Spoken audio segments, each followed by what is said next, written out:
Hello, I'm Kate Soriano, the Standards Implementation Specialist for the National Science Teaching Association. I appreciate the opportunity to prime your thinking about how the guiding principles for science teaching help ensure just and equitable outcomes for all of our students in learning science. Ensuring just and equitable outcomes for all our students begins with a framework for K-12 science education, which represents contemporary research, and that is the most convincing educational research and neuroscience as of 2011 on how students learn science. The next generation science standards and state science standards, including Michigan, use this framework to develop K-12 science standards all students should learn to become scientifically literate.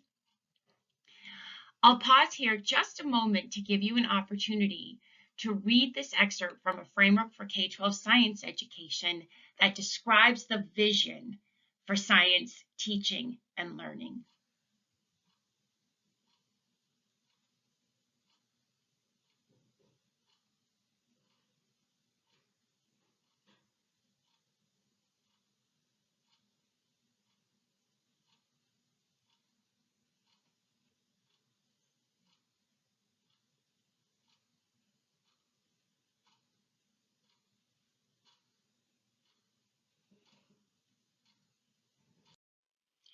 Maybe one or more of these highlighted pieces of text caught your attention.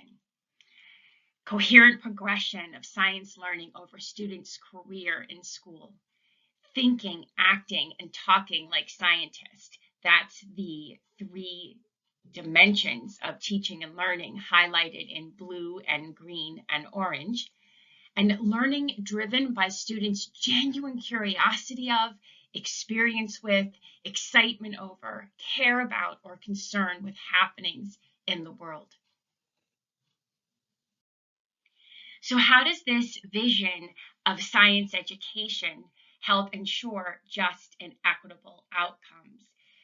If we think about more traditional settings in science classrooms across the country, maybe even across the world, we've seen that scientists and teachers, they are the holders of knowledge in the classroom, and they share that knowledge with the students in front of them, and students master the knowledge. And some students are really able to master this knowledge, to memorize ideas, things that have happened in science, science facts, and do something with it.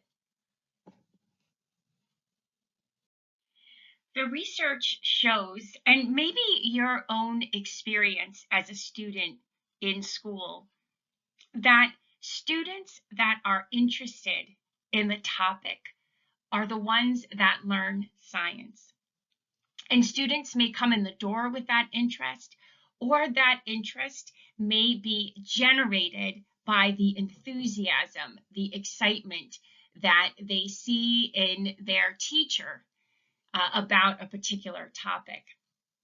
And these students are the ones that learn science. But the research also shows that even these students who learn science, who memorize science facts, who are able to apply these facts, science concepts in other contexts, they don't hold on to them forever. So they have a limited ownership of these ideas. And again, we're not thinking about the all. This is some students. What new science standards based on a framework for K-12 science education are asking us to do is flip what's been happening in science classrooms upside down. And that is, all students are engaged together, experience together a happening in the world.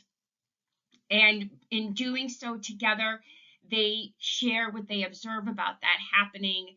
They make connections to their own lives, to their community, and they have all students are interested or curious or care about or concerned with being able to explain the how or why this happening, this phenomenon has occurred.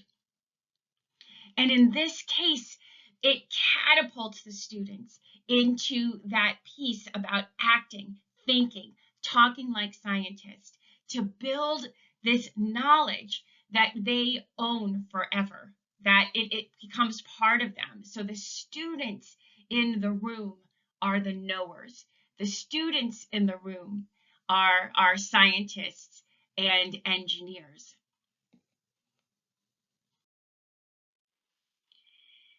In this situation, in this context of teaching and learning in the classroom, all students have an investment in being able to explain how or why the phenomenon, this happening, has occurred or is continuing to occur. And the student agency is, as individual students, I want to be able to explain how or why this occurs. I want to be able to explain this phenomenon, because then these ideas I can use to explain another phenomenon that is even more important to me.